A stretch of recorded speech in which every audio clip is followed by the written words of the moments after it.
Voltei aqui. Bom dia para quem não estava aí ainda, ou para quem já estava aí, bom dia de novo, né? Hoje é dia 24/4/2024. Hoje é aniversário do meu irmão, pastor Ednilson, pastor da Assembleia de Deus do Avivamento lá no Santa Efigênia, primeira pessoa que me evangelizou.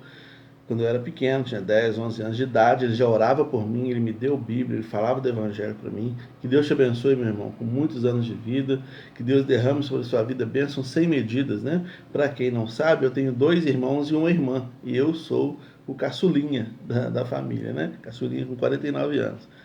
Bom, hoje eu quero conversar sobre multidão e discípulo. O texto que eu quero ler é Mateus, capítulo 5, versículos 1 e 2. Jesus vendo a multidão subiu ao monte e, assentando-se, aproximaram-se dele os seus discípulos. E, abrindo a sua boca, os ensinava, dizendo.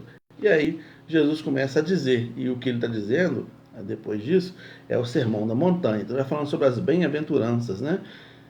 O que eu quero dizer com esse texto aqui? Existem dois grupos de pessoas que estavam sempre próximos de Jesus: a multidão e, dentro da multidão, os discípulos. A multidão eram pessoas que apresentavam muitas demandas para Jesus. Eram pessoas que tinham problemas financeiros, problemas sociais de um modo geral, problemas de saúde, problemas de saúde física e emocional. Daí a palavra doente e enfermo. O Lucas coloca muito isso, que o doente tem a ver com o corpo físico e o enfermo tem a ver com as doenças da alma, né? com a prostração em si, né?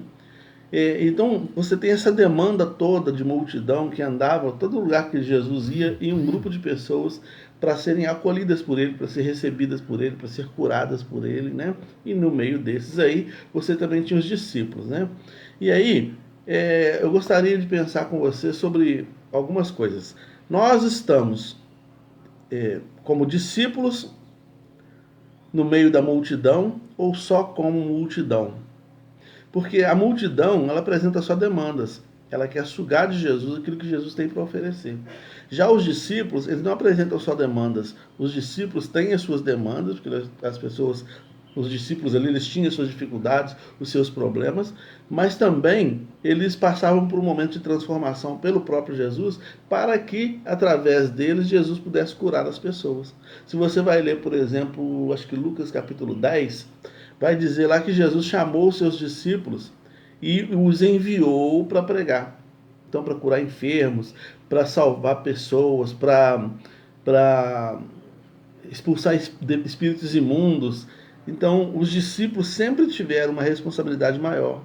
O discípulo é sempre aquele que Jesus cura suas demandas, mas também o prepara para curar a demanda dos outros. Talvez você seja essa pessoa que Deus está usando e que Deus tem usado para curar a vida de outras pessoas, para influenciar a vida de outras pessoas, para dar um conselho, para dar um ombro amigo. Talvez você seja essa pessoa que Deus está te usando para ser alguém que é um suporte para alguém, né? Alguém que é referência para outro alguém. Então você vai ter suas demandas atendidas, você vai ter as suas demandas observadas e trabalhadas por Deus, por Jesus, aquele que te manda, que é o dono da igreja, mas também você tem a responsabilidade de cuidar das pessoas que estão ao seu redor. Não acha isso pesado não, meu irmão. Talvez você ache pesado, porque na verdade, cuidar de gente é uma coisa pesada. Sacerdócio é uma coisa pesada. Ainda ontem, alguém disse isso para mim: nossa, ser pastor deve ser muito difícil. E de fato é. Porque as pessoas às vezes ficam esperando que você tenha uma resposta para elas, né? E não precisa ser pastor, não. Se você é uma pessoa que Deus está levantando para cuidar dos outros, as demandas vão batendo na sua porta. Tem sempre alguém esperando de você uma atitude, esperando uma palavra, esperando um ombro amigo, esperando um conselho. Sempre alguém esperando alguma coisa que você tem para oferecer. E deixa eu te falar uma coisa: se ele está te procurando, é porque você tem para oferecer.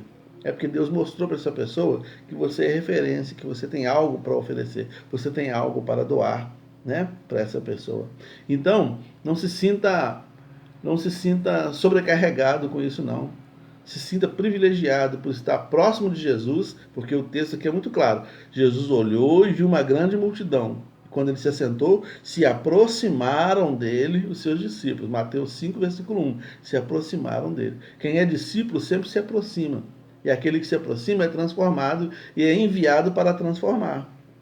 Quando Jesus fez a multiplicação de pães, cerca de 15 mil pessoas foram beneficiadas com aqueles 5 pães e 2 peixinhos, né? Cerca de 15 mil pessoas. Mas só Jesus, mais 13 pessoas, né? Que era Jesus, o menino do pão e os 12 discípulos. Só esses sabiam a treta que foi transformar ou multiplicar aqueles pães e peixes, né? Então tem coisas que só os discípulos vão ficar sabendo. A multidão só usufruiu. A multidão foi lá, comeu, se fartou, foi todo mundo embora e largou tudo lá, e Jesus falou com os 12 ainda, agora recolhe os restos.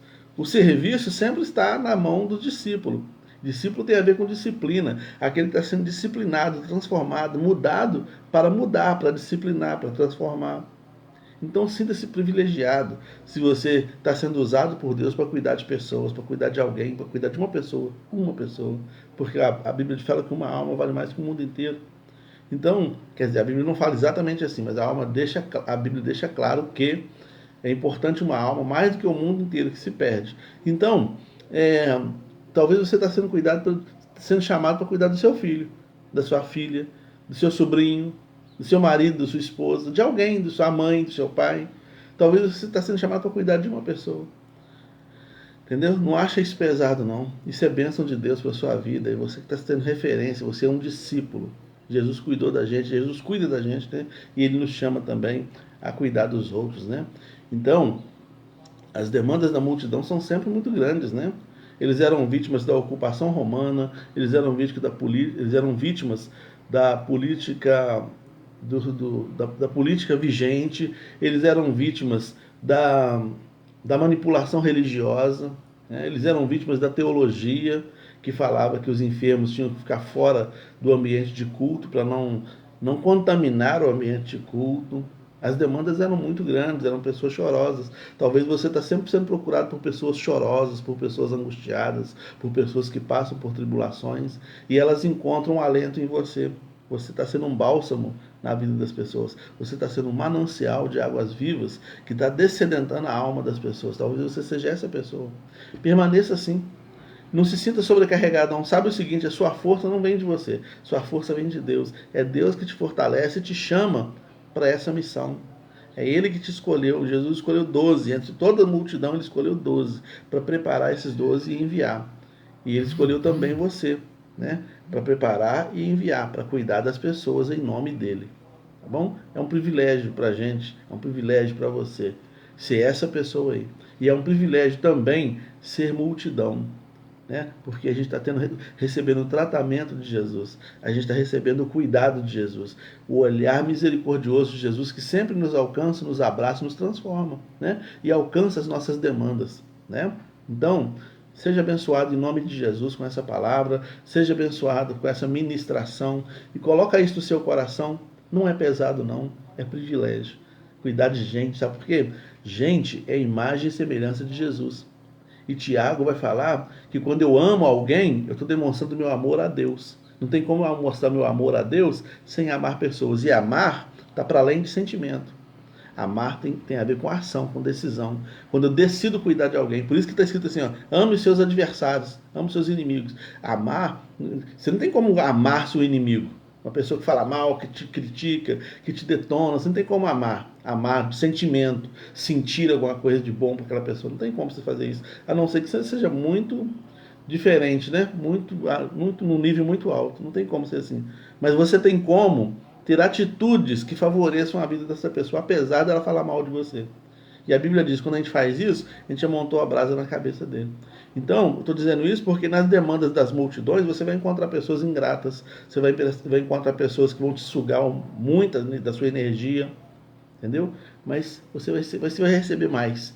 Você vai receber mais unção para cuidar, porque essa obra de transformação da multidão é de Deus, não é sua. Amém? Senhor, obrigado pela tua palavra e que ela faça sentido na nossa vida e seja vivida por nós. Em nome de Jesus. Amém. Vera Lúcia, um abraço. Flávia, um abraço. Deus abençoe a vida de vocês. Deus abençoe a vida de todos os demais que aí estão, tá? Me perdoem aí por ter cancelado a primeira live e iniciado outra, mas é porque a internet ficou meio instável aqui, tá bom? Deus abençoe.